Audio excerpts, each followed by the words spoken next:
শোনো বৌমা, আমার সংসারে আমিই কর্তা, বলতে পারো আমি প্রধানমন্ত্রী। আর মা, আমি হচ্ছে বিরোধী দল। আমি কি বসে থাকবো আপনার সব সিদ্ধান্তে প্রশ্ন তুলবো?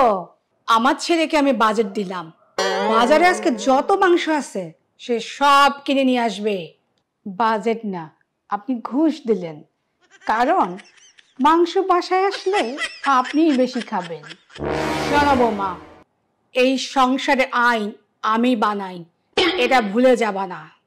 আর আমার ছেলে আমি যা বলি সে তাই করে, আমার কথার বাইরে সে কোথাও যায় না, কোনো কিছু করে না। আর আইন ভাঙ্গি আমি, কারণ এই সংসারের স্পিকারও আমি বটে। হায় আল্লাহ, এই মেয়ে দেখে এই সংসারটা টকশো বানায় ফেললো। কোথা থেকে এই মেয়েকে নিয়ে আসছে আমি জানি না।